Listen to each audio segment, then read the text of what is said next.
Hello guys, কেমন আছো তোমরা সবাই? চলে এলাম আমি আরেকটি নতুন ভিডিও নিয়ে। আজকে সকাল সকাল উঠে বাড়ির প্রতিদিনের কাজকর্ম সেরে বেরিয়ে পড়েছি ফারাক্কা যাওয়ার উদ্দেশ্যে। আজকে যেহেতু শ্রাবণ মাসের প্রথম সোমবার এবং বাড়ির গঙ্গাজলও ফুরিয়ে গেছে, তাই আর দেরি না করে গঙ্গা স্নানের উদ্দেশ্যে বেরিয়ে পড়লাম। রাস্তায় যেতে যেতে দেখি ফারাক্কার নতুন ব্রিজের কাজ চলছে। এই নতুন ব্রিজের কাজের গতি দেখে মনে হচ্ছে বৃষ্টি খুব শীঘ্রই চালু হতে চলেছে। তাই ড্রাইভার দাদুর কাছে জিজ্ঞাসা করায় সে বলল বৃষ্টি 2025-এর মধ্যেই চালু হয়ে যাবে। যাই হোক, এই গঙ্গা নদীর দৃশ্য উপভোগ করতে করতে আমাদের গন্তব্যস্থল মানে স্নান করার জায়গায় পৌঁছে গিয়েছি।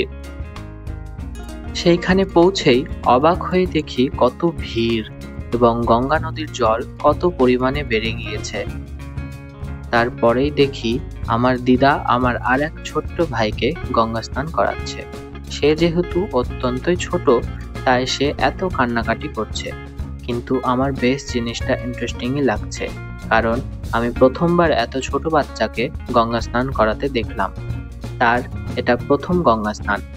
তারপরেই এত ভিড়ের মধ্যেও ক্যামেরা অন করে তোমাদের ভিড় দেখানোর চেষ্টা করছিলাম, কিন্তু দুর্ভাগ্যবশত সেটা সম্ভব হয়নি।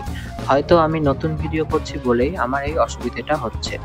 এসব করার পর গঙ্গা স্নান করে কিছুক্ষণ বসে গঙ্গার ধারে যে বিভিন্ন দোকানগুলি বসেছে সেগুলো ঘুরে ঘুরে দেখছিলাম। এই দোকানগুলি শ্রাবণ মাস পড়েছে বলেই বসেছে, নয়তো অন্য টাইমে এই দোকানগুলি লক্ষ্য করা যায় না। তারপরেই লক্ষ্য করলাম যারা যারা গঙ্গা স্নান করেছে তারা বেশিরভাগ জনই গঙ্গার ধারে থাকা শিবলিঙ্গের ওপর জল ঢালছে। কিছুক্ষণ ঘোরাঘুরি করার পর বেরিয়ে পড়লাম বাড়ি যাওয়ার উদ্দেশ্যে, এবং বাড়ি যেতে যেতে গাড়িতে আমার এক ভাই চিপস খাচ্ছিল, আর তার ইচ্ছে না থাকা সত্ত্বেও আমি তার চিপসগুলো খাচ্ছিলাম। তারপরেই বাড়ি ফিরে এসে গঙ্গা থেকে আনা গঙ্গা জল আমাদের বাড়ির শিবলিঙ্গের ওপর ঢাললাম। তোমরা কে কে শ্রাবণ মাসটা ভালোভাবে মেনে চলছো অবশ্যই কমেন্ট করে জানিও, এবং কে কে এই শ্রাবণ মাসে বাবা মহাদেবের দর্শনীয় স্থানে গিয়ে জল ঢেলেছো বা জল ঢালতে যাবে অবশ্যই কমেন্ট করে জানিও।